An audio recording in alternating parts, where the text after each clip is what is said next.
para que sepan que ya está grabando para ahorita poderles montar como el videito de todas formas a YouTube como lo hacemos comúnmente.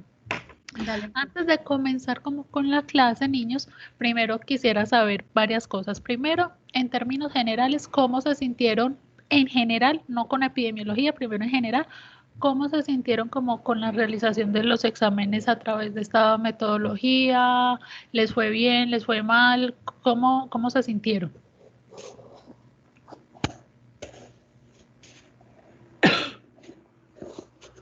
¿Qué es ese silencio tan horrible? ¿Así de mal les fue? Es que no sabemos cómo nos sentimos. No saben cómo se siente. ¿Por qué, Yesenia? Porque como que bien y mal también, porque pues, no. Pero Es muy raro. sí, es algo diferente. Pero se sintieron muy incómodos, fue frustrante, no les gustó ni 5 o creen que, por ejemplo, para el final, sobre todo y ahora sí, digamos, muy enfocado en epidemiología, creen que mejor digo que un examen podría ser una actividad o ahora sí enfocado en epidemiología directamente cómo se sintieron y si tienen dudas específicas como del cuestionario que diligenciaron, si hay, aunque yo como con cada uno traté de ponerles como las correcciones en las preguntas que se equivocaron, si aún pese a esas correcciones tienen alguna inquietud, pues que las dialoguemos para que realmente nos queden claras.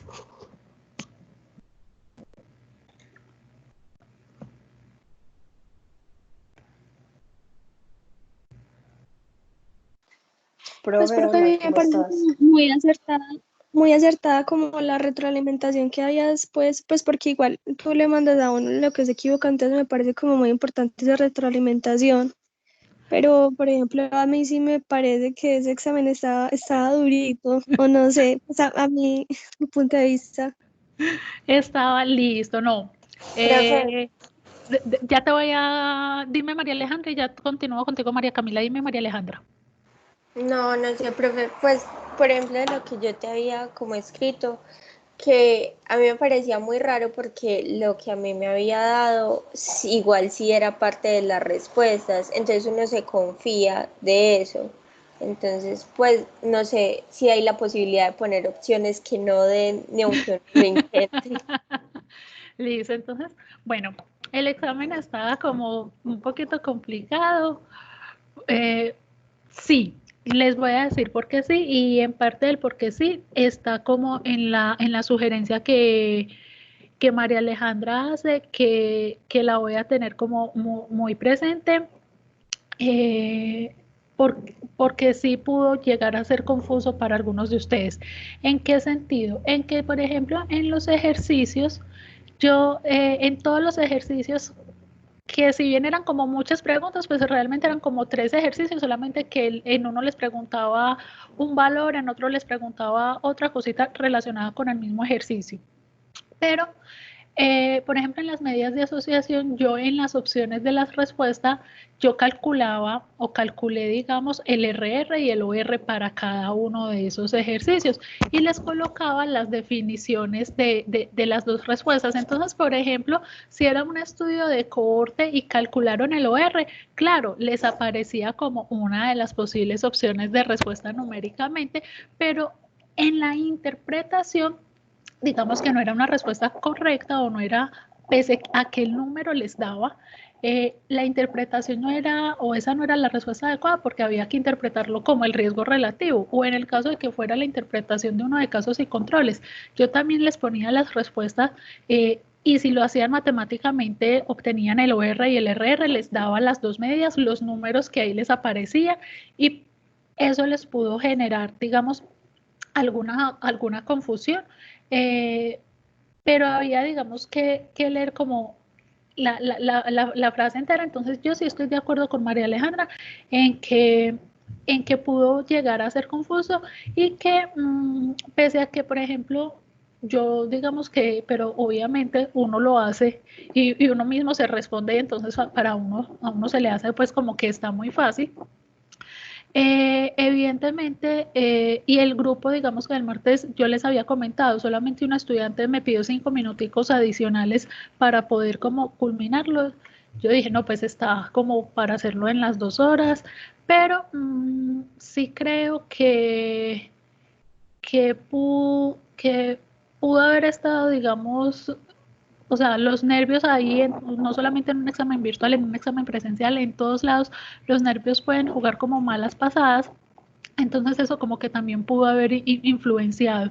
¿Qué propuesta les tengo yo? Digamos, realmente en términos generales les fue bien a todos, incluso hubo personas que sacaron 5 en el parcial, entonces en términos generales les fue muy bien. Sin embargo, digamos que yo sé que aunque no es el propósito, digamos, uno no se debe enfocar en eso, yo sé que hay algo que es muy importante, sobre todo si uno tiene o está becado o está como con alguna como matrícula subvencionada por alguna institución en donde a uno le pueden llegar a exigir un promedio mínimo. Para, digamos que muchas veces el promedio mínimo que a uno le exigen es de 3,5 o 4, dependiendo pues como de donde uno esté, como la persona que le esté a uno como colaborando. Lo que yo les propongo es, yo tengo como un cuestionario, es muy sencillito, pero se los voy a enviar ahorita, es absolutamente voluntario, y se los envío por si quieren, digamos, mejorar esa nota. Yo todavía no las he montado en el sistema, creo, o ya las monté, no, yo creo que no las he montado en el sistema, las tengo en el Excel, pero no las he montado en el sistema, para aquellos que quieran, digamos que mejorar un poquito esa nota, pues tengan esa posibilidad. No sé si les parece, si están de acuerdo. Sí, profe, muchas gracias. Sí, profe, antes muchas gracias. Profe, muchas gracias. Listo, entonces yo ahorita apenas terminemos la clase, espérenme, yo me fijo que me dicen por acá en el chat, que listo, que sí. Entonces yo ahorita apenas terminemos la clase, yo les mando, no es como un cuestionario, se van a dar cuenta, es una bobadita, es que en sus términos me coloquen, pero en sus términos, que no sea algo como el libro, que uno cuando lo lee uno se da cuenta cuando lo sacan del libro así copiado, que en sus términos me digan cuál es la diferencia como que entienden entre el OR y el RR, pero es muy sencillito, y que lo hagan pues de aquí al domingo para poder yo el domingo en la tarde, digamos, ponerme a montarles las notas al sistema para que no nos vaya cogiendo el día con eso. Entonces esa es la idea, para que no se me estresen pues como tampoco mucho por eso. Y ahora sí, entonces luego de haber hecho como esta retroalimentación y demás, entonces vamos a continuar como con la temática. Yo necesito entonces que me digan, porque voy a poner como la pantalla en grande para que también se les vea mejor a ustedes como las diapositivas, y porque hay un ejercicio entonces para que no me vaya a salir como todo de una, que me digan si cuando pongo las diapositivas, si las ven y si las ven en pantalla grande bien.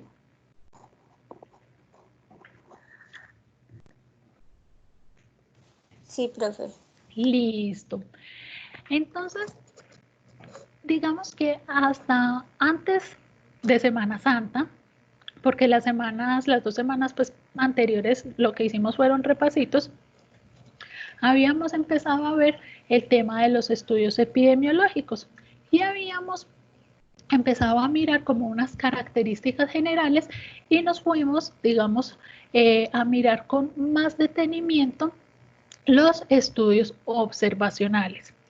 ¿Qué pasa? Recordemos que había como un mapita conceptual en una de las diapositivas, que voy a tratar de devolverme hasta ese mapita conceptual, en la cual nos decía, hay una primera subdivisión de como todos los estudios epidemiológicos.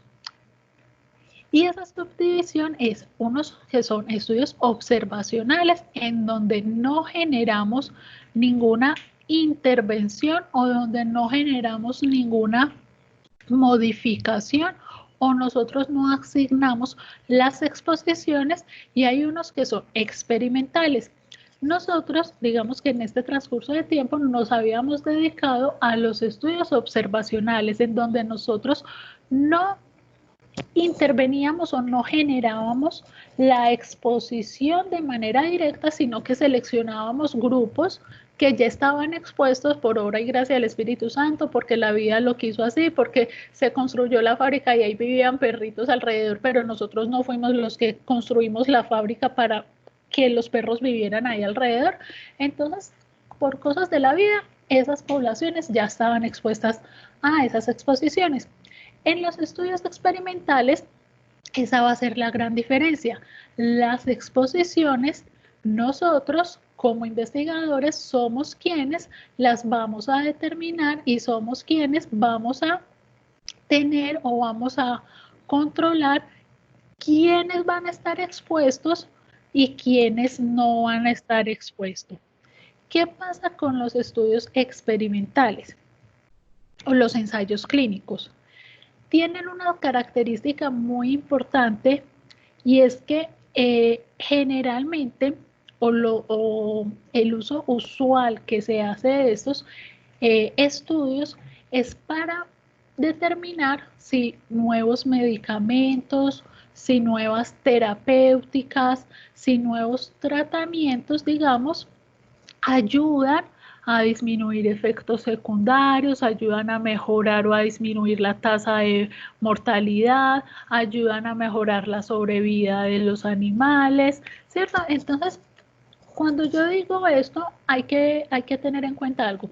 Les voy a dar una exposición, que usualmente es un medicamento o una terapia, y voy a seguirlos en el tiempo hasta que se genere el desenlace. ¿Cuál desenlace? Se empiecen a generar los efectos adversos o se mueran los pacientes o se curen los pacientes o el desenlace que nosotros estemos buscando.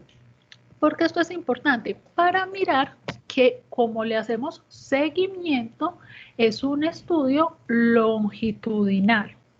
Como hacemos seguimiento y nosotros vamos a partir de una exposición que nosotros vamos a generar y hacemos seguimiento, digamos, en el futuro, es un estudio prospectivo.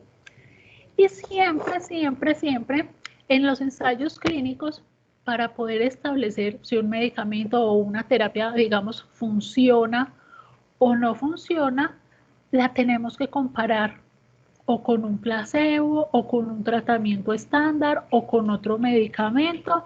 Entonces, siempre vamos a tener dos grupos mínimamente. Un grupo en el cual vamos a generar o vamos a exponer a nuestro nuevo medicamento o a nuestra nueva terapéutica y un grupo que va a estar con el tratamiento convencional, con la terapéutica convencional. Por lo tanto, los estudios experimentales son también siempre analíticos o comparativos. ¿Hasta ahí tenemos alguna inquietud o hasta ahí vamos bien?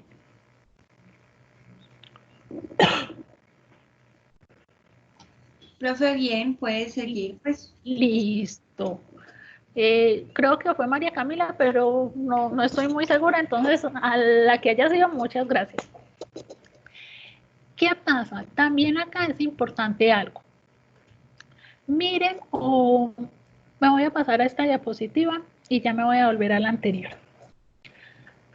Aquí, esta diapositiva es muy similar al esquema de los estudios de cohorte. Y los estudios de intervención o los estudios experimentales o los ensayos clínicos son muy similares a los estudios de cohorte, con una gran diferencia. ¿Cuál es la gran diferencia? Miren que, por ejemplo, en el esquema del estudio de cohorte no aparecía una primera bolita que nos dijera a todos los participantes, sino que aparecían de una vez dos bolitas que nos decía grupos de expuestos, grupos de no expuestos, se siguen en el tiempo y se mira cuál de los dos desarrolla el desenlace que estuviéramos mirando. Aquí hay una gran diferencia y es todos los participantes se parte de una población, pero esa población la tenemos que dividir. ¿Dividir en qué? En dos pequeños grupos. Un grupo que lo vamos a tratar con la exposición que nosotros queramos y que nosotros les vamos a suministrar, y un grupo que lo vamos a dejar sin esa intervención. Entonces miren que acá es donde nosotros, a diferencia del de cohortes, nosotros estamos poniendo la intervención. ¿Por qué esto es importante? Porque miren, el concepto un poco de los estudios observacionales y de los estudios de ensayo clínico va a variar un poco en cuanto al desenlace. Miren que acá en el desenlace o en la parte derecha dice mejoría como resultado. Y si miran o si retrocedemos a los estudios observacionales, lo que usualmente aparecía en esos desenlaces era aparición de una patología. Esto es una diferencia, digamos, un poco más generalizada, y es que los estudios observacionales buscan sobre todo factores de riesgo que incrementen la probabilidad de generar una patología, y los estudios experimentales en la mayoría de su contexto buscan es cómo frenar o cómo corregir o cómo controlar esa patología. Entonces, por eso digamos que los desenlaces, cuando uno ve, en los estudios anteriores aparecía se enferman y no enferman, y aquí aparecen mejoran y no mejoran. Digamos que por ese contexto general, los estudios observacionales van a buscar cuántos se enferman, quiénes se enferman, cómo se enferman, y estos van a buscar quiénes se mejoran, quiénes se curan, quiénes tienen menos efectos adversos. Entonces, esa es otra como de las diferencias. ¿Qué más es importante? Dímelo. Dime que te repito. Los experimentales buscan intervenir en una patología, y los observacionales, ¿qué? Los experimentales, ya les voy a volver a compartir la pantalla, denme un segundito. Los experimentales buscan intervenir o modificar, digamos, la progresión o la aparición de una patología, buscan curar, y por eso es que generalmente están enfocados a tratamientos, medicamentos para reducir la presentación de signos, reducir la presentación de efectos adversos, reducir la mortalidad, reducir como todas las complicaciones que una patología genera. Entonces van como muy enfocados a aliviar a la población, por decirlo de alguna manera. Mientras que si veíamos o si recordamos los observacionales, llámese transversal, casos y controles, cohorte, o incluso los más descriptivos como el reporte y la serie de casos, miren que lo que siempre el desenlace era la aparición de una patología. ¿Qué factor está asociado con que se me presente una patología? ¿Qué factor me puede incrementar el riesgo de padecer una patología? Si están enfermos, ¿cuál es la probabilidad de que hubieran estado en contacto con algún factor? Entonces los observacionales van como buscando los factores que se asocian o me pueden, entre comillas, originar una patología, mientras que los ensayos clínicos en términos generales van como enfocados a mirar qué me puede aliviar o reducir esa patología. Gracias, profe. Con gusto. Entonces, acá es importante algo. Cuando yo les decía acá que los estudios de cohorte y los experimentales son muy parecidos, son muy similares en el sentido de que son prospectivos, son analíticos, son longitudinales los dos. Diferencia radical: en el de cohorte yo no genero o yo no pongo la exposición, simplemente encuentro que hay una exposición en un grupo poblacional y aprovecho esa exposición para analizarla. En el ensayo clínico yo sí genero la intervención, y acá digamos que hay algo importante. Cuando yo genero acá la intervención, usualmente los participantes, como están relacionados con encontrar mejorías o encontrar circunstancias que mejoren la situación de salud, generalmente los participantes van a tener alguna patología. Y vamos a tener o vamos a ser conscientes, y digamos que hay una serie de prerequisitos que éticamente vamos a ver como algunos es importante cumplirlos para poder establecer si esas mejorías se deben a la intervención, es decir, los estudios experimentales, cómo van a ser tan controlados, como yo como investigadora soy la que voy a determinar qué exposición o qué medicamento es el que voy a dar. Yo como investigadora, digamos, voy a controlar una serie de efectos también medioambientales. Son estudios que sí me pueden determinar causalidad. Causalidad en general, ¿en qué sentidos o en qué aspectos? La causa de mejoría de esta enfermedad es este medicamento o es esta terapéutica. Y por eso es que digamos que estos estudios se demoran mucho más, son mucho más costosos y en la práctica son más difíciles de hacer porque hay que controlar mucho más todos los factores que ruedan al estudio en comparación con los observacionales. Acá sí, aunque no necesariamente todos tengan que estar en un laboratorio y demás, sí tenemos que ser mucho más cuidadosos y ya vamos a ver como algunas de esas categorías en las cuales tenemos que ser cuidadosos. Una de las cuales es esta palabrita muy bonita que aparece aquí abajo, que se llama aleatorización. Y resulta que cuando nosotros hablamos de esa palabrita aleatorización, es que el azar, digamos, la suerte, por llamarlo de alguna manera, sea la encargada de generar el grupo que yo le voy a suministrar mi nuevo medicamento o mi nueva terapéutica o la intervención que yo esté analizando y que sea la suerte o el quién es el grupo que va a seguir o va a continuar con el tratamiento tradicional o quién es el grupo que va a generar. Profe, hola, se te está entrecortando.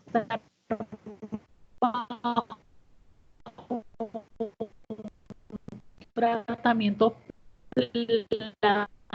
placebo, algo que no a los pacientes, pero que por, digamos, el efecto psicológico en hola, se me está esperando como que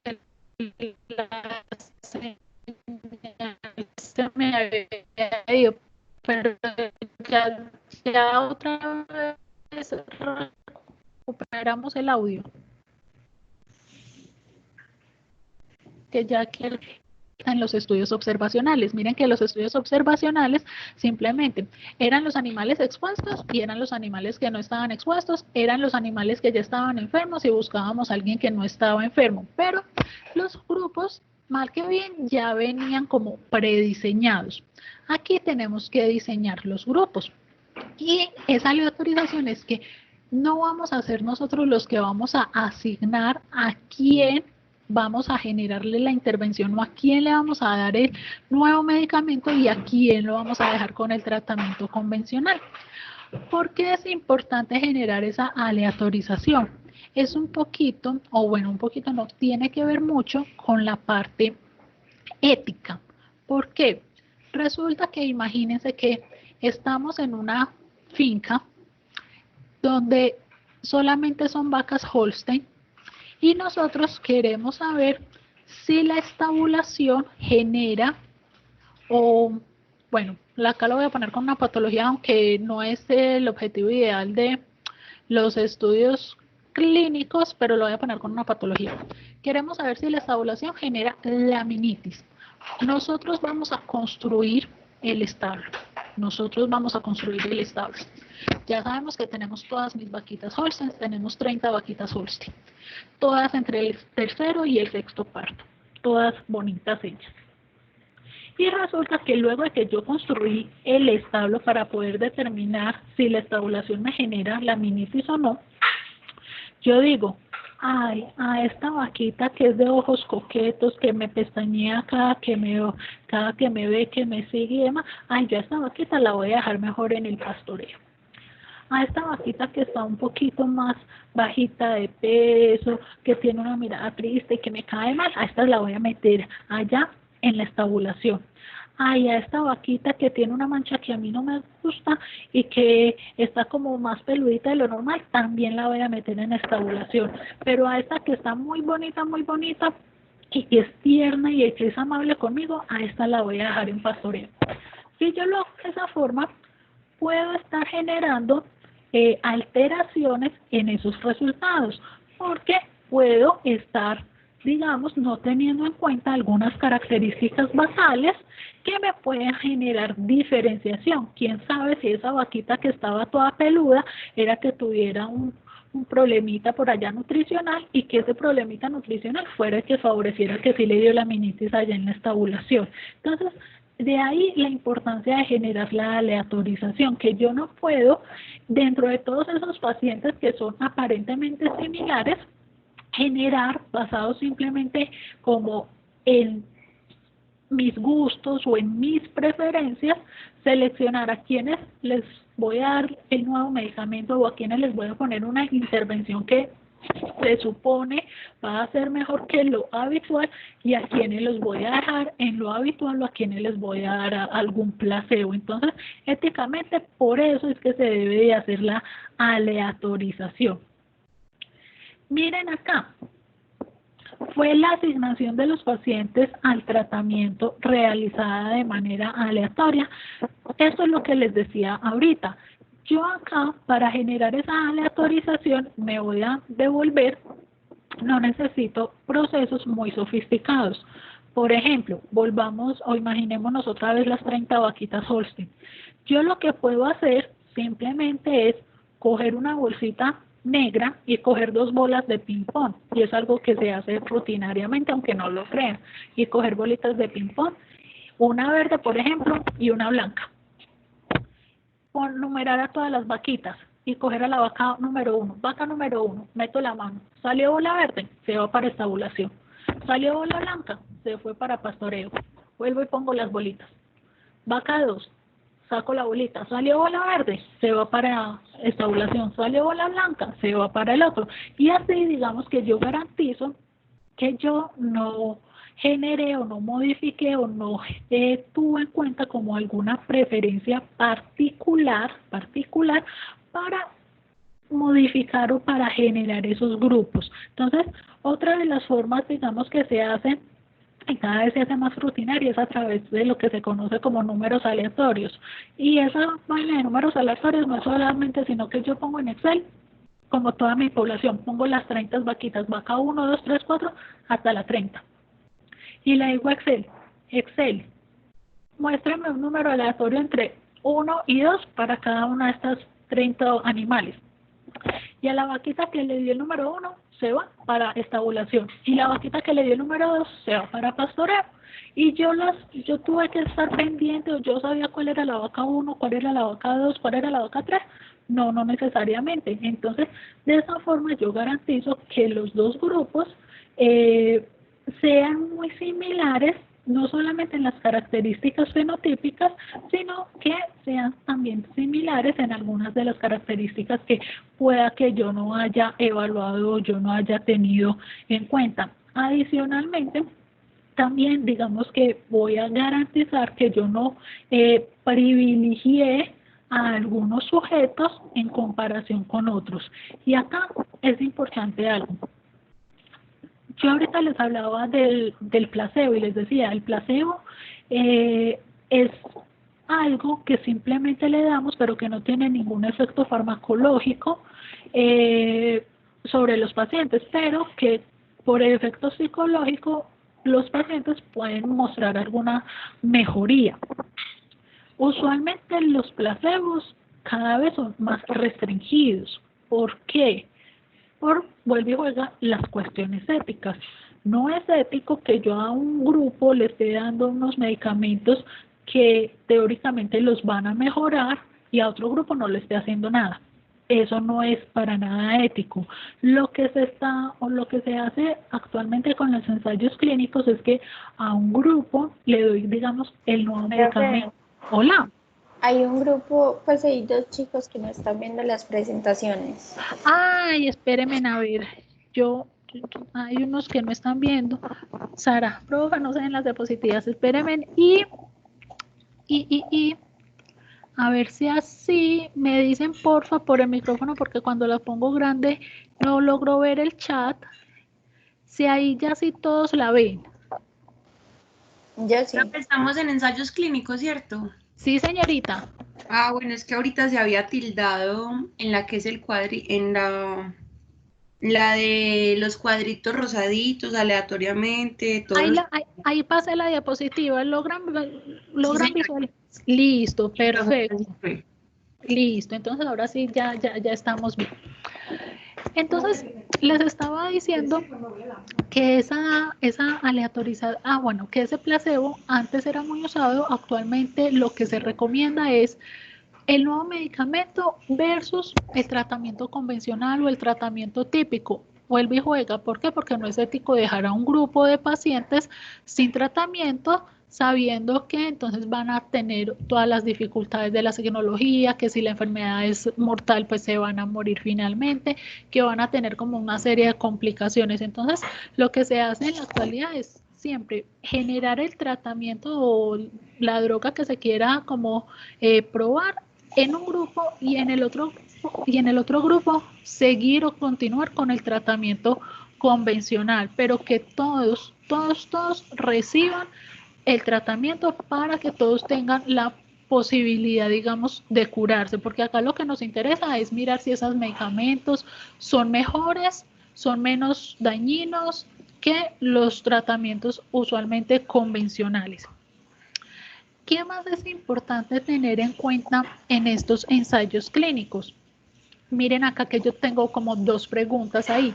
¿Se tomaron en cuenta a todos los pacientes que ingresaron al ensayo? ¿Fueron analizados en el grupo al cual fueron aleatorizados? ¿Qué pasa con esto? Hay ensayos clínicos y en veterinaria, sobre todo con animales de compañía, puede pasar mucho que uno les dice a los propietarios, estamos haciendo este ensayo clínico, queremos mirar la efectividad de este nuevo medicamento, su mascota, su animal, pues es un candidato para participar, usted desea participar. Y el propietario, digamos, o el tenedor del animal accede a que el animal participe en el ensayo clínico. Y resulta que los ensayos clínicos no se hacen de la noche a la mañana. Los ensayos clínicos, al ser longitudinales, pues se tienen que seguir en el tiempo. ¿Cuánto tiempo? Depende del medicamento que estemos evaluando. Pueden ser 6 meses, 1 año, 2 años, dependiendo. Y muchas veces la gente se aburre y la gente se va, o los pacientes se mueren, o la gente simplemente ya no quiere estar en el estudio. Entonces, hay que tener en cuenta si tenemos pérdidas de pacientes, si esos pacientes se nos mueren, si esos pacientes se van, si esos pacientes se retiran del estudio, hay que tenerlos en cuenta y reportarlos para poder, digamos que esto es más estadístico que epidemiológico, pero para poder hacer en los análisis estadísticos las correcciones pertinentes. ¿Por qué? Porque si no hacemos las correcciones pertinentes y resulta que se nos fueron más pacientes del grupo de la exposición o del grupo de la nueva droga en comparación con el grupo del tratamiento convencional, puede que eso nos lleve a decir que el resultado o que la nueva droga no sea eficiente. Y no es que no sea eficiente, sino que tuvo menos cantidad de sujetos para ser probada porque no tuvimos en cuenta los pacientes que se fueron. Lo mismo podría pasar si los pacientes que se fueron o que dejaron de participar en el estudio son mayoritariamente del grupo, digamos, del tratamiento convencional, que podríamos decir, hola.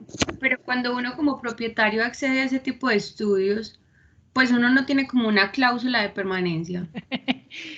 Sí y no.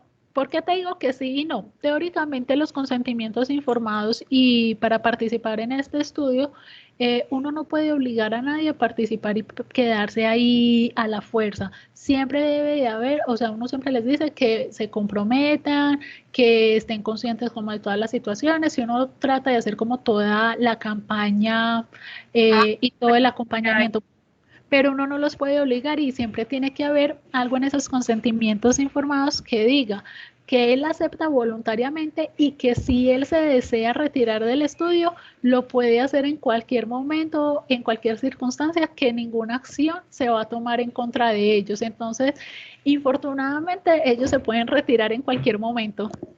Ah, bueno, profe.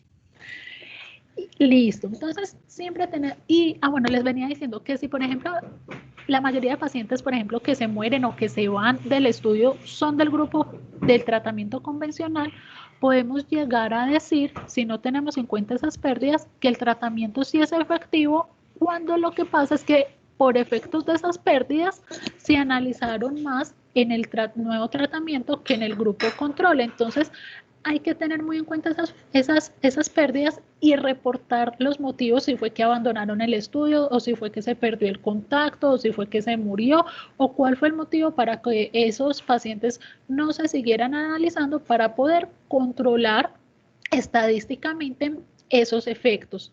Lo otro que es importante y también va muy ligado con la parte ética es la segunda pregunta, que dice, fueron analizados en el grupo al cual fueron aleatorizados. Esto sobre todo, digamos que en veterinaria no hemos tenido mayores inconvenientes con esto. En medicina humana es donde más problemas con esta parte se han podido, digamos, algunas veces evidenciar, y digo algunas veces porque eso no es fácil de demostrar, no es fácil de ni siquiera de seguir. Es que muchas veces los pacientes, y acá ya les voy a hablar un poquito de esa palabra que voy a usar, los pacientes se dan cuenta si están en el tratamiento convencional o si están en el nuevo tratamiento. Y eso genera cambios o puede llegar a generar cambios en los comportamientos. Por ejemplo, yo sé, o vamos a suponer un escenario muy dramático, pero que a mí como que el drama me parece que es muy efectivo. Vamos a suponer que yo tengo SIDA, ¿cierto? Y resulta que yo estoy tomando los antirretrovirales que se emplean, digamos, para tener una vida común y silvestre. Resulta que se está generando un ensayo clínico con un nuevo antirretroviral que promete, o que digamos que in vitro ha demostrado que elimina el virus del organismo. A mí me llama un médico y me dice, Natalia, tú tienes VIH, tú eres seropositiva, tienes SIDA, tal cosa, tal otra, estás tomando tu antirretrovirales, estamos generando este estudio para ver si este nuevo medicamento funciona, ¿cierto? Yo le digo, perfecto, yo accedo a participar. A mí el médico, y acá lo voy a ligar con esto, con el ciego, a mí el médico nunca me va a decir yo en qué grupo quedé. Yo puedo y accedí a participar sabiendo que podía continuar, o en el grupo donde me van a seguir dando mis antirretrovirales, los que me venía tomando toda mi vida, o puedo quedar en el grupo de el nuevo medicamento, el nuevo antirretroviral. Resulta que yo accedo a participar, y al cabo de 2 meses yo me entero que por cosas de la vida, por chismes, porque me di cuenta, por lo que sea, me entero que yo había quedado en el grupo del tratamiento convencional. Es decir, yo no me estoy tomando el nuevo medicamento que promete, o que digamos tiene la finalidad de eliminar el virus de mi organismo. ¿Qué puede pasar conmigo? Primero yo puedo decidir, entonces, como estoy tomando lo mismo, me voy a retirar. Y retirarme, entonces, habría que tener en cuenta mi pérdida. O yo puedo también, y esto es una falta de ética, y por eso es muy difícil de comprobar, y esa es la importancia, yo puedo decirle, ay, no, doctor, venga, cámbieme de grupo. Y si el doctor accede a cambiarme de grupo, yo entonces, yo ya estaría, digamos, un poco como contaminada. Y eso puede modificar también mis hábitos. Si yo ya sé que entonces ya estoy en el grupo del nuevo tratamiento, ¿qué va a pasar? Puede que entonces yo también cambie algunos de mis hábitos y sea mucho más cuidadosa, tenga o cambie algunos hábitos comportamentales que tenía, y eso puede hacer o puede modificar los resultados de ese nuevo tratamiento. Por eso es que es fundamental que paciente que quede en el grupo de intervención siempre permanezca en ese grupo de intervención. Paciente que quede en el grupo del tratamiento convencional o placebo siempre permanezca en ese grupo para poder que siempre mantengan las mismas condiciones, que no vayan a generar cambios adicionales que puedan modificar los resultados de el estudio o del ensayo clínico propiamente dicho. ¿Es muy difícil de comprobar que cambien de grupo? Sí, y por eso eso es básicamente cuestión de ética de los investigadores. Si los pacientes se dieron cuenta y se quieren retirar, pues es mejor que se retiren y estadísticamente se corrige, se tiene en cuenta, se reporta, pero sobre todo en humanos, en algunos casos se ha logrado demostrar que no han sido tan éticos, y eso inmediatamente invalida los resultados. Entonces, eso hay que tenerlo en cuenta. Como les digo, no es que sea muy fácil, no es que uno leyendo un artículo diga, uy, estos no lo hicieron bien porque acá cambiaron los grupos, eso no se reporta, eso es sobre todo cuestión de ética de los investigadores. Y yo ahí, digamos que les decía, se las voy a mezclar un poquito como con este cuadrito o con esta pregunta, que es el cegamiento. Y miren que en el ejemplo que yo les decía, yo tengo VIH, yo accedí a participar sin saber en qué grupo me iba a tocar. A mí me podía tocar en el grupo del tratamiento convencional o en el grupo de la nueva droga o el nuevo medicamento. ¿Por qué es importante que los pacientes no sepan a qué grupo pertenecen? Por lo que les comentaba ahorita, si yo sé que yo pertenezco al grupo del nuevo tratamiento, primero, y es algo de todos los, y por eso les digo, esto se ve sobre todo en los seres humanos y en animales de compañía, hay algo que se llama esperanza. La esperanza es lo último que se pierde. Y esa esperanza, si yo estoy en el nuevo tratamiento, me puede llevar a generar también cambios o modificaciones en mi estilo de vida, que si yo sé que así quedo en el tratamiento convencional, pues mal que bien ya sé cómo sería como mi comportamiento y no estaría tan motivada a cuidarme de manera extra, cosa que sí haría si estuviera en el grupo, digamos, del nuevo medicamento. Esto sobre todo pasa mucho en humanos. ¿Y por qué les digo que pasa a veces en pequeñas especies? Porque pues el perro o el gato, digamos, no es que vaya a cambiar su comportamiento, pero el propietario sí puede cambiar el comportamiento, los cuidados, el manejo que tiene sobre su animal de compañía, y esto genera distorsiones en esos resultados. En animales de producción, este problema realmente no es que lo tengamos mucho. Usualmente en animales de producción estos problemas son un poco menos cotidianos, pero en animales de compañía, digamos, por el vínculo tan cercano con los seres humanos, sí es un problema. ¿Qué pasa acá? Cuando los pacientes no saben a qué grupo pertenecen, eso se llama cegamiento. Los pacientes no tienen conocimiento, no saben si están en el grupo del nuevo medicamento o en el grupo del tratamiento convencional.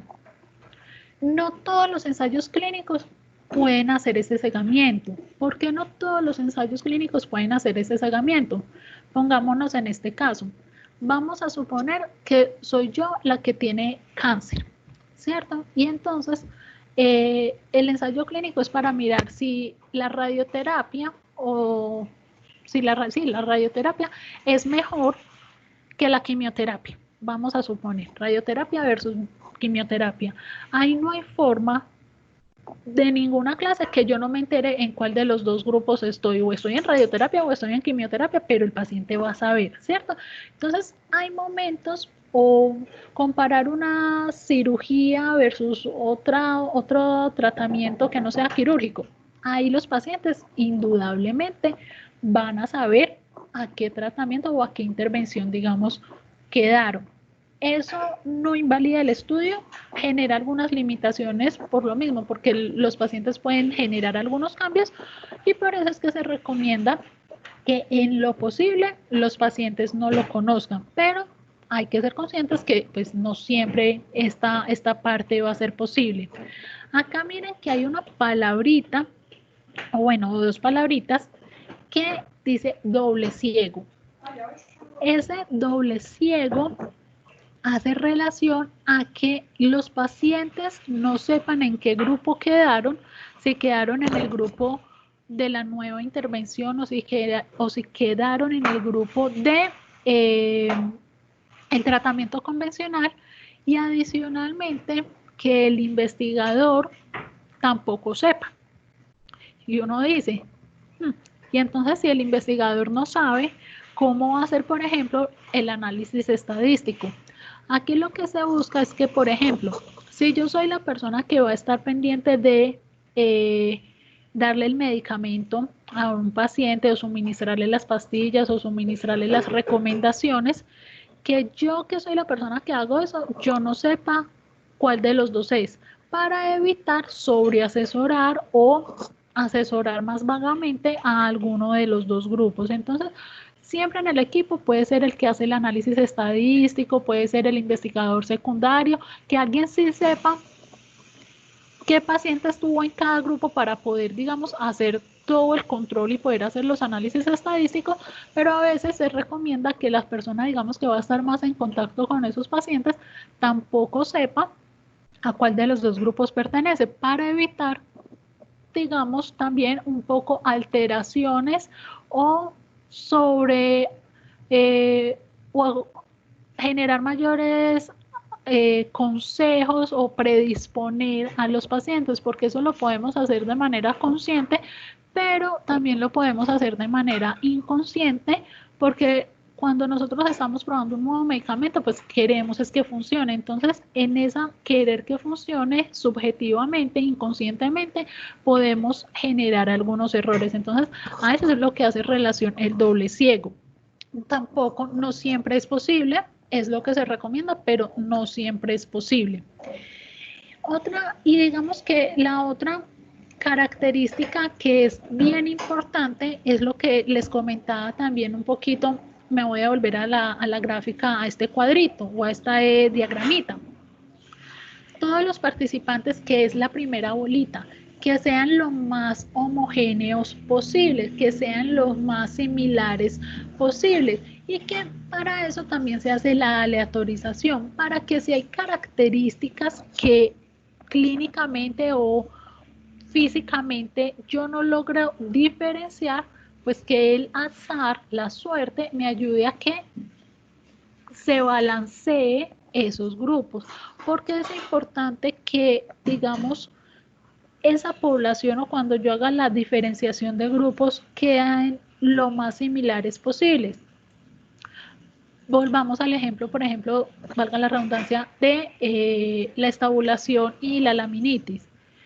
Todas son vacas, por ejemplo, Holstein, entre el tercer y el sexto parto, muy bien. Pero resulta que si bien todas son Holstein entre el tercer y sexto parto, 15 de esas 30 vacas llegaron ayer de otro predio. Y las otras 15 habían estado ahí en esa finca durante todo el tiempo.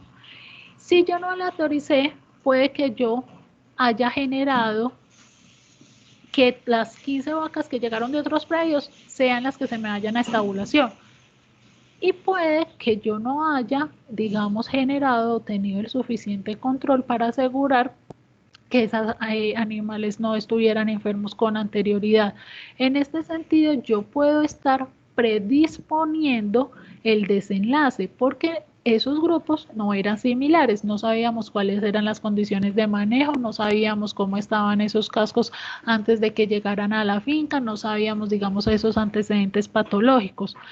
De ahí la importancia, y vuelvo y acá aparece esa palabrita, aleatorización, la importancia de generar esos grupos de manera de que yo no determine por alguna característica que a mí me convenga cuáles animales van a estar bajo el nuevo tratamiento y cuáles animales van a estar bajo, digamos, el tratamiento convencional, sino que sean los más similares, que si son animales que siempre que venían de otra finca y mezclados con animales que siempre habían estado ahí, que los dos grupos me queden animales provenientes de otra finca con animales que siempre habían estado ahí, no que los animales de la otra finca sean los que yo voy a poner bajo la intervención y los animales que siempre habían vivido ahí los haya dejado bajo control, para poder garantizar que no hayan diferencias grandes que me puedan modificar,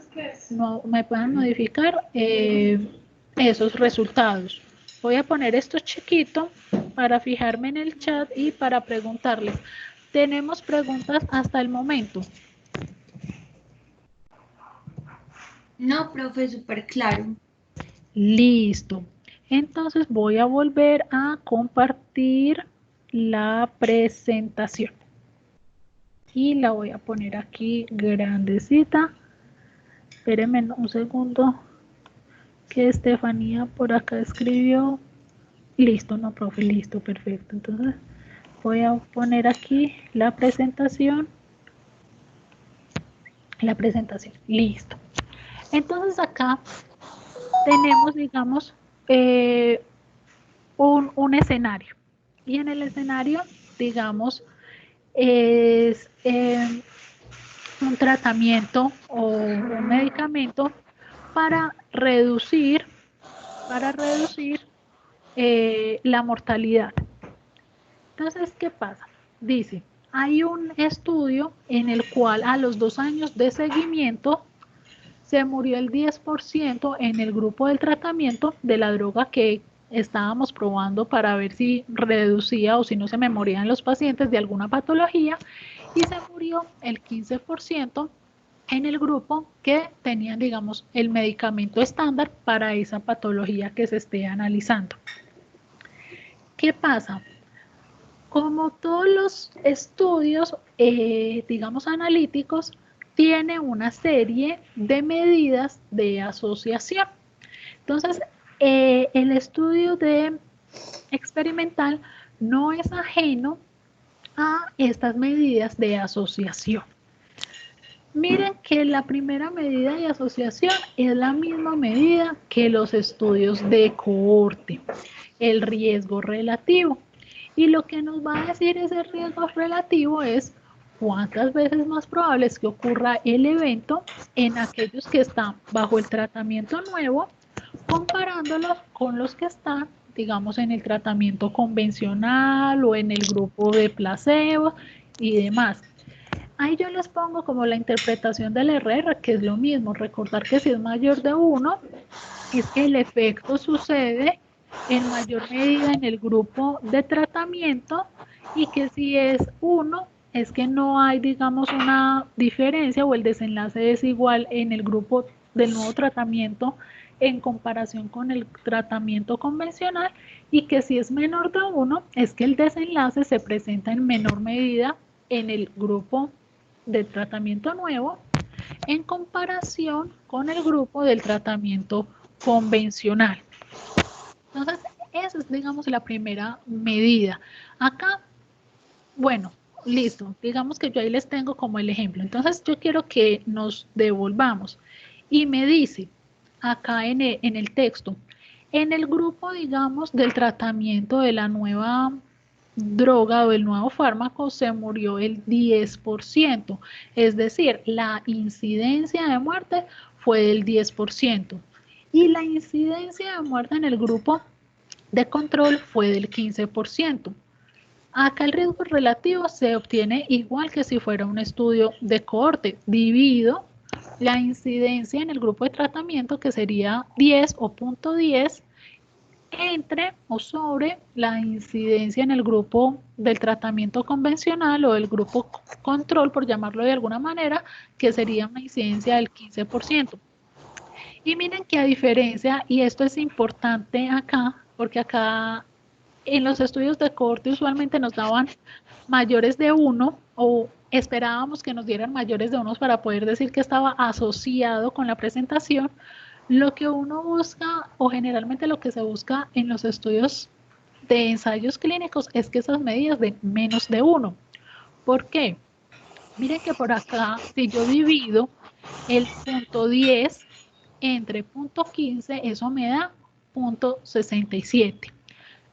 ¿Qué quiere decir ese punto 67? Recuerden que cuando el RR me da menor de 1, hablábamos de un factor de protección.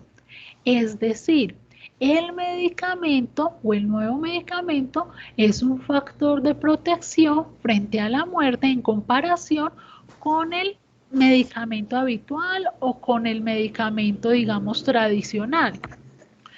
El riesgo de morir es de 0.67 pacientes por cada muerto en el grupo tradicional. Entonces, en el grupo del nuevo medicamento se están muriendo menos personas que con el tratamiento convencional. Entonces, acá podemos ver que la lectura del riesgo relativo generalmente va enfocada a que esos resultados nos den ojalá menos de 1, porque eso quiere decir que esos nuevos tratamientos sí están actuando como factores de protección frente al desenlace o a la patología que se está generando.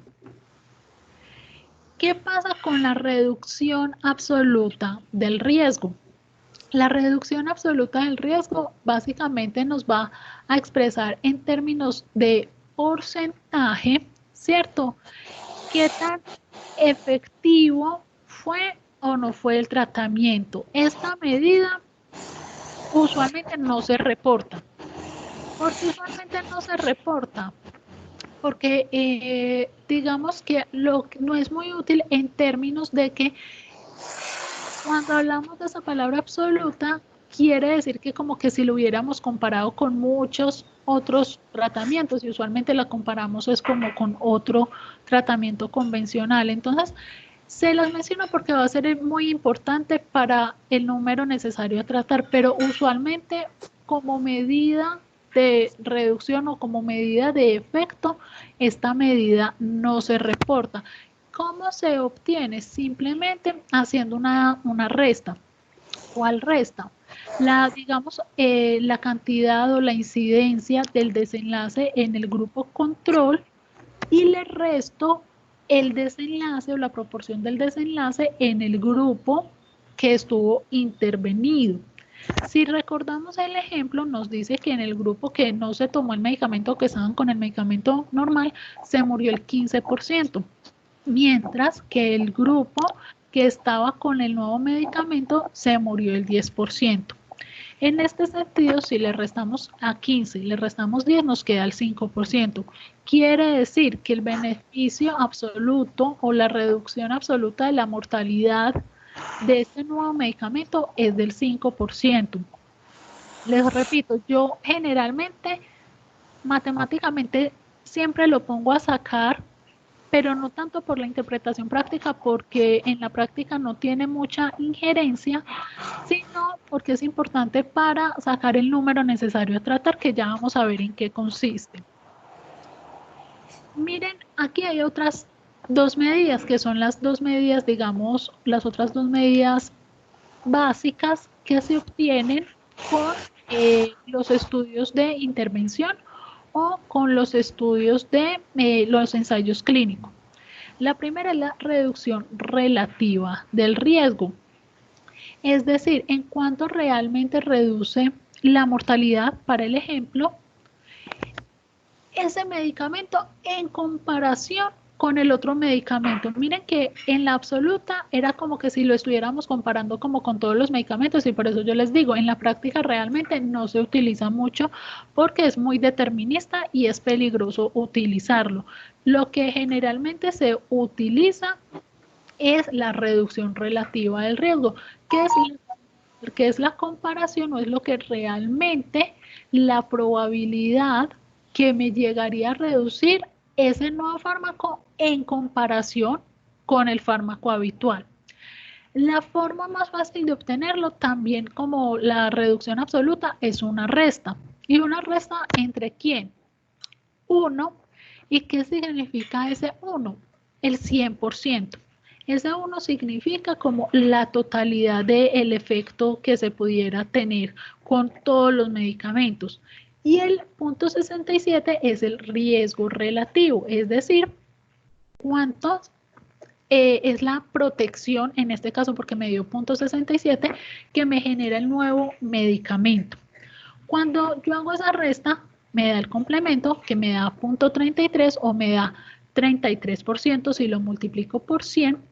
Y lo que quiere decir es que relativamente me está reduciendo el 33% de las muertes el nuevo medicamento en el grupo, o digamos, si yo diera ese medicamento en el grupo control, podría llegar a reducir el 33% de las muertes. Es decir, es un fármaco que, pues si estamos hablando en términos de mortalidad, lograría reducir bastante, sería pues bastante efectivo. Entonces, el tratamiento lograría reducir el riesgo de muerte en un 33%.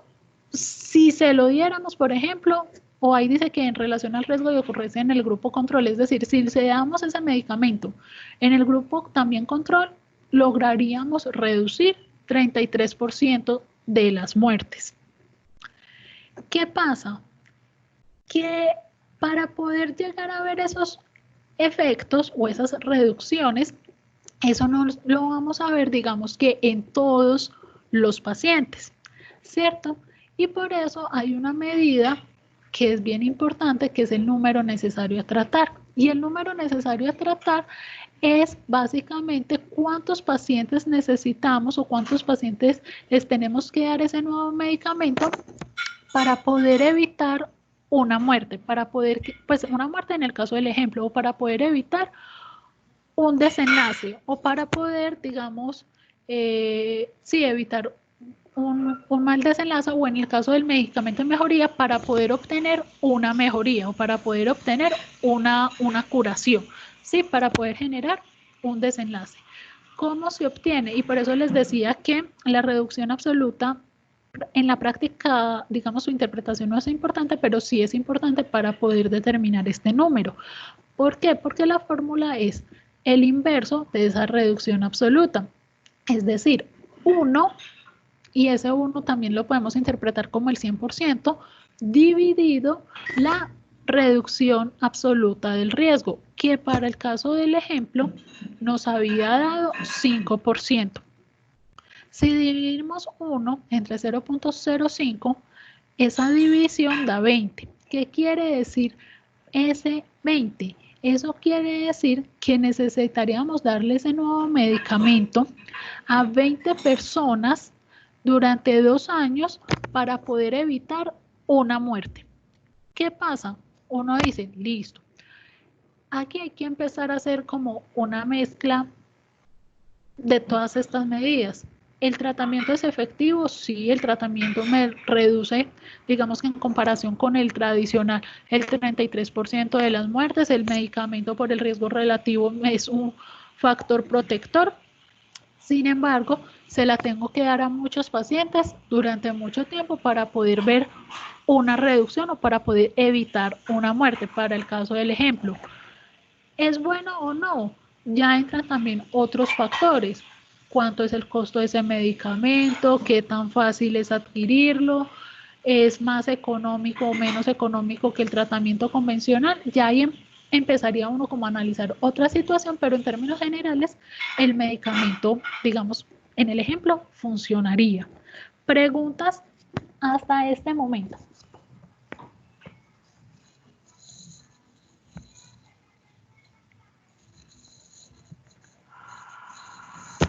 No, profe, Dímelo.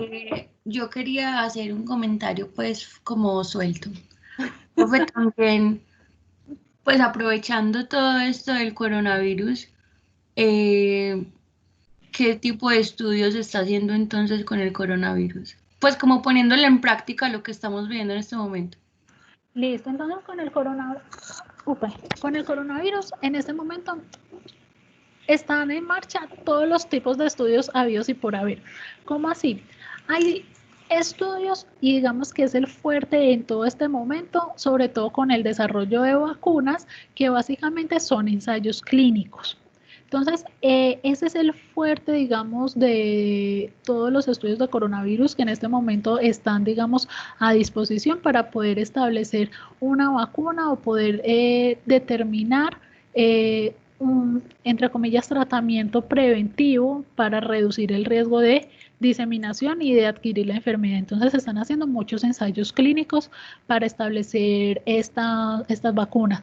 También hay muchos estudios, o digamos que en la parte inicial, y uno en este momento puede ingresar y sobre todo de reportes italianos, reportes españoles y obviamente estadounidenses y chinos, ¿cierto?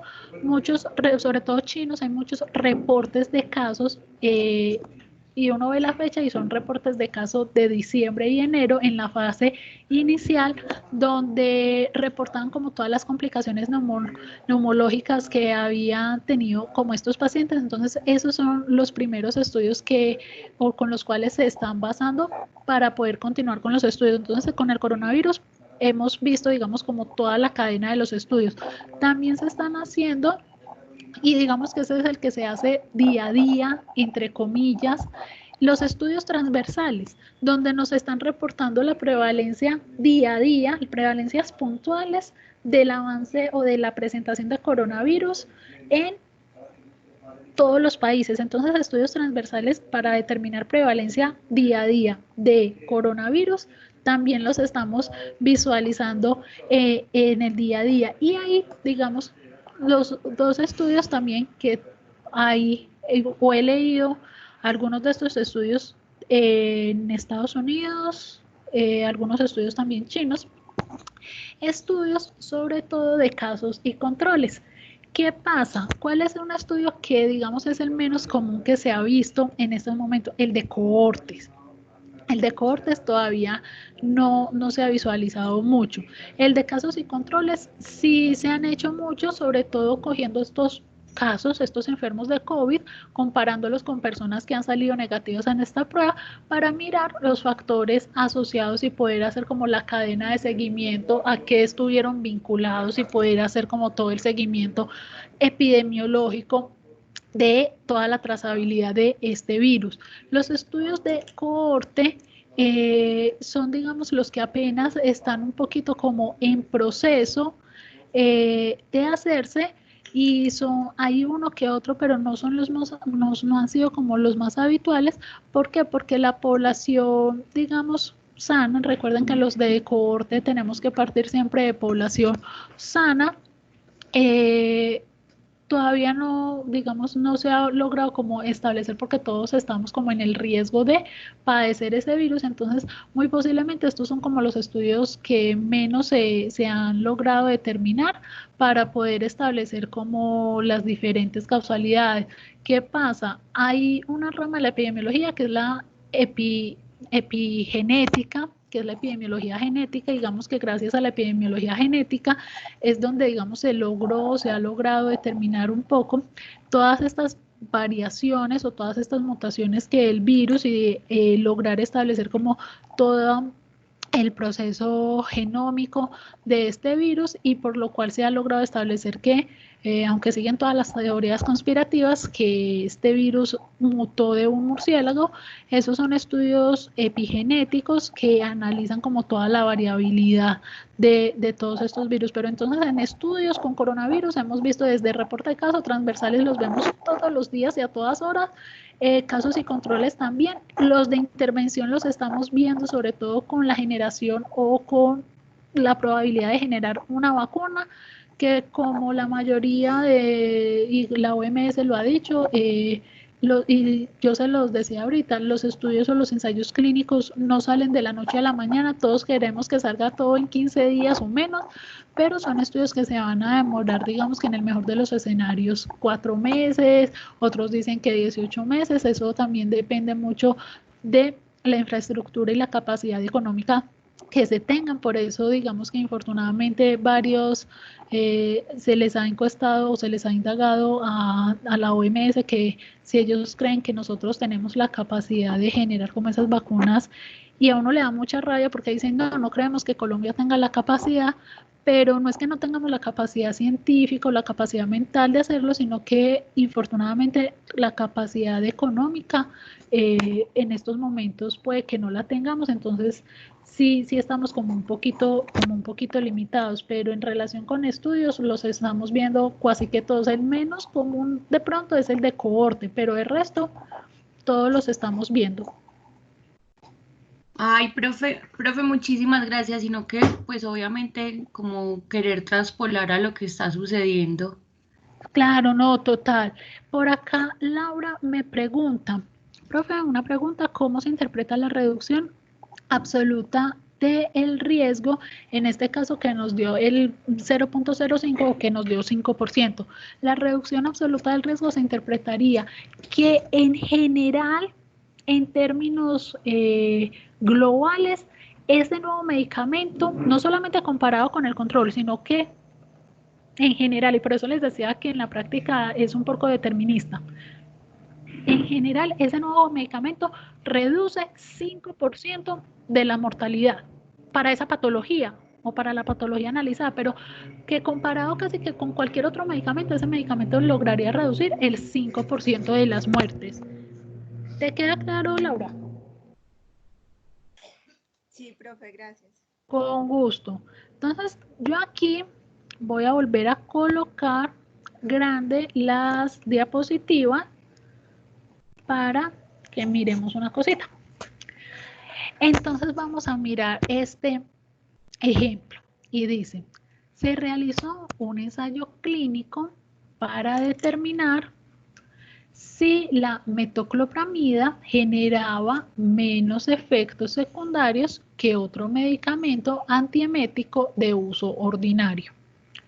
Se analizaron 2 grupos de caninos de similares características y se generaron de manera aleatoria 2 grupos. Un grupo al cual se le suministró metoclopramida y otro grupo que yo abajo en la tabla pongo placebo, pero que es el grupo que se le dio el medicamento habitual.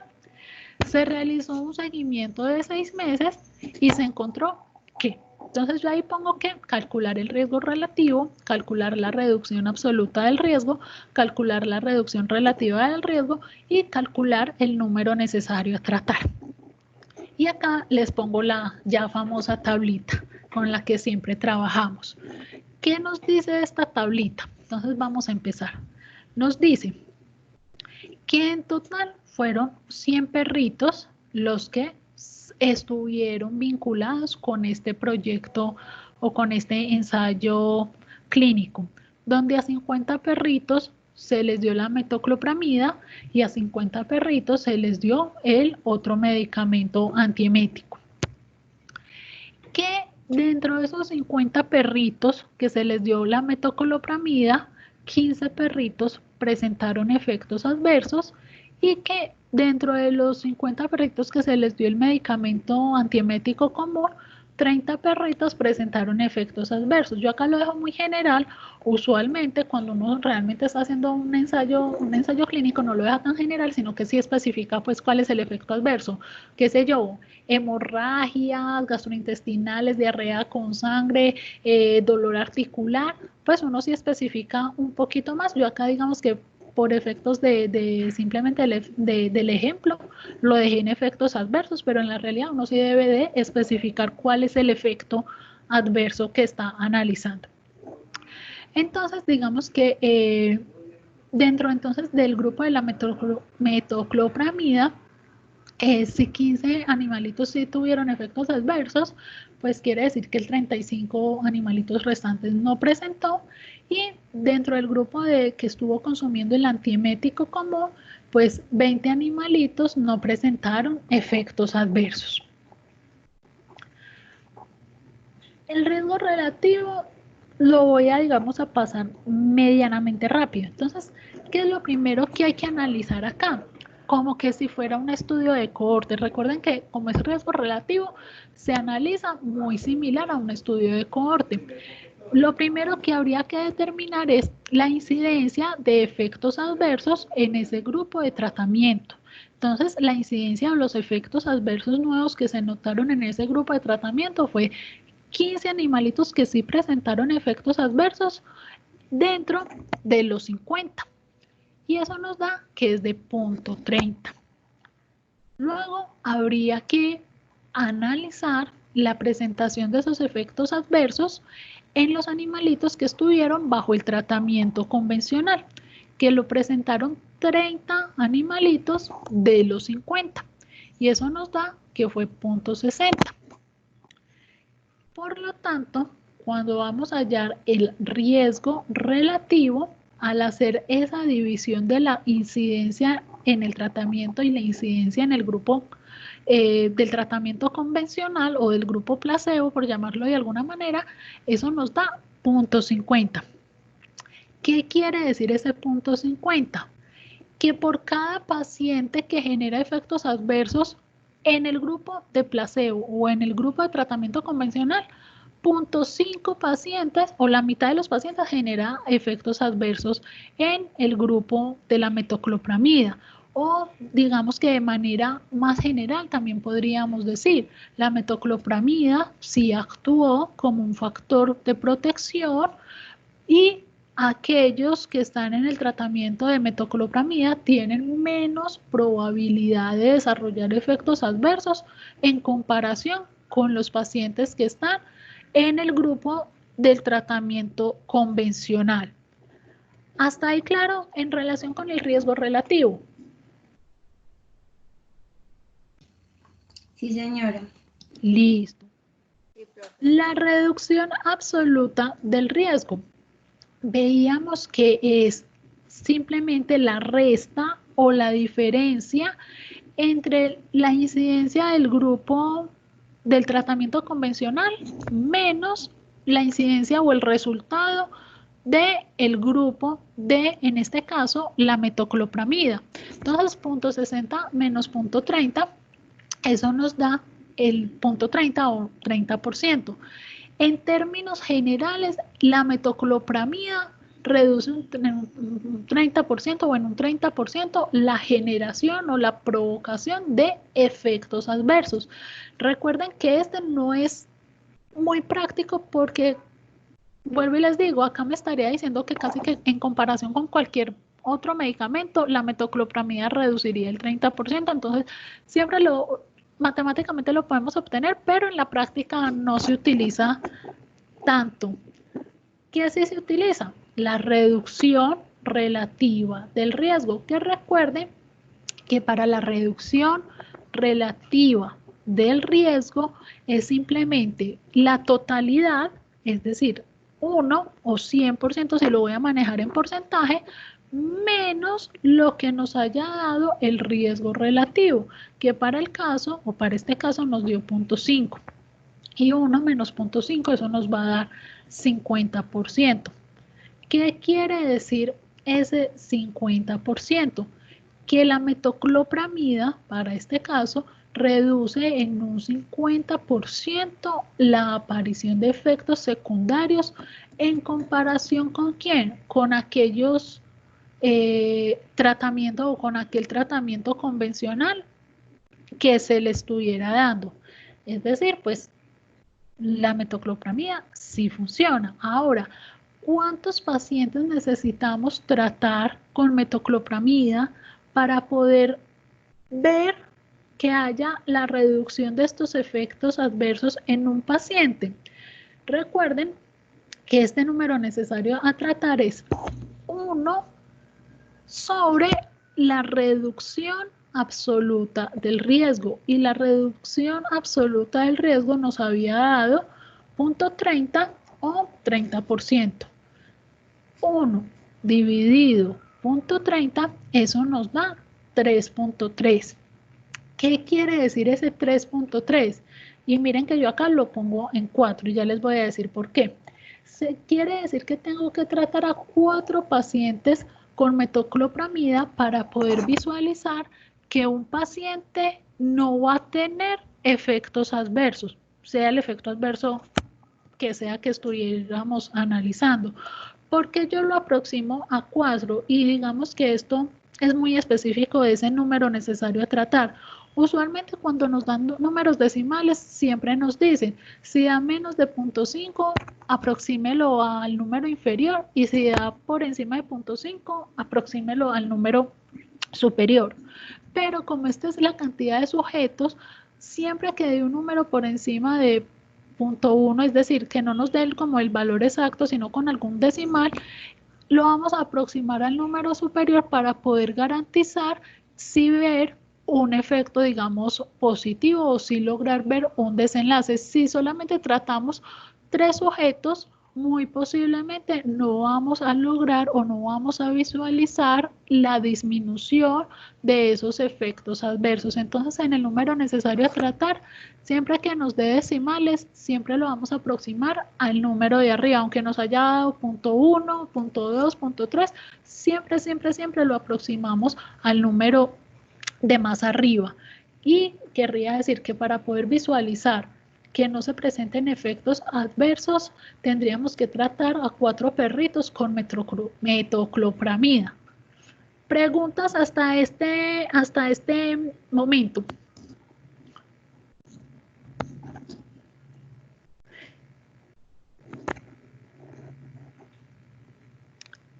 Listo. La idea entonces es que el viernes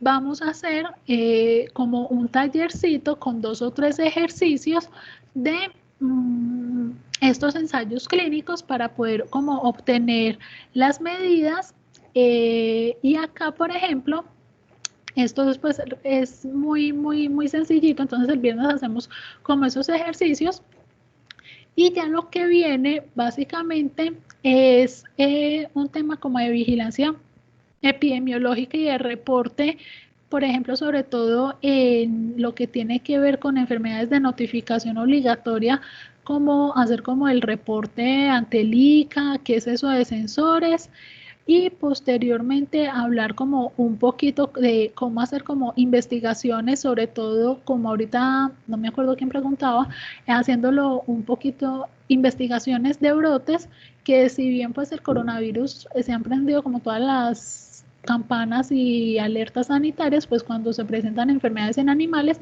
también hacemos investigaciones de brote, entonces como mirar cómo sería el paso a paso para hacer estas investigaciones y la idea es que hagamos como una investigación de un brote, pues teóricamente, obviamente, pues yo tenía como programado como una pequeña práctica en Villa Elisa, en la finca como para asumir que los animales de allá pues se nos hubieran enfermado y como hacer como la investigación de allá, pero vamos a tratar de hacer como esa pequeña investigación, aunque sea de manera teórica, un poquito acá y ya casi que con eso terminaríamos lo del curso de epidemiología. Entonces miren que ya realmente nos falta poquito, ya lo que sigue no tiene muchas fórmulas matemáticas, lo último que tenía como fórmulas matemáticas era esto de los estudios de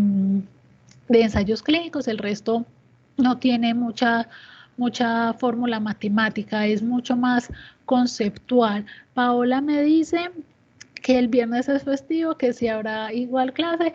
No, ayer el grupo de epidemiología el otro grupo de epidemiología me hizo caer en cuenta que era festivo, porque yo les dije, bueno muchachos, nos vemos el viernes, me dijeron, profe, es festivo, y yo no me acordaba, pero no, por ser festivo no vamos a tener clase, entonces con la ayuda bueno, porque les dije que el viernes veíamos eso, no, el miércoles haríamos como el ejercicio y continuaríamos con la temática, el viernes no tenemos clase, el viernes es como si es el Día del Trabajador, 1 de mayo, Día del Trabajador, entonces pues es festivo, nos veríamos dentro de 8 días. preguntas, inquietudes. Yo ahorita les mando la actividad, recuerden que es plenamente voluntaria, y les mando también como el enlace de esta clase, pues como hacemos siempre. Profe, ¿nos podrías pasar porfa las diapositivas? Pues las de esta clase para ir Claro estudiando. que sí. Ahorita cuando les envíe el enlace, les envío también las diapositivas de esta clase, claro que sí. Profe, ¿nos podemos hacer las preguntas o solo de las personas pues, que hayan sacado algún rango de nota? No, todo es voluntario para todo el que quiera, digamos que mejorar su nota, todo es voluntario y lo pueden hacer, no habría ningún inconveniente. Bueno. Para entregar. Entonces, niños, como siempre ha sido un verdadero placer compartir, aunque sea por esto medio por ustedes, porque era mucho más divertido compartir con ustedes en clase, pero bueno, voy a dejar de grabar y apenas esto genere la grabación, les mando entonces el enlace, les mando las diapositivas del día de hoy y les envío, digamos, la actividad voluntaria. ¿Listo? Listo, profe, muchísimas gracias. Con mucho gusto. Se me cuida. Igualmente, profe, gracias.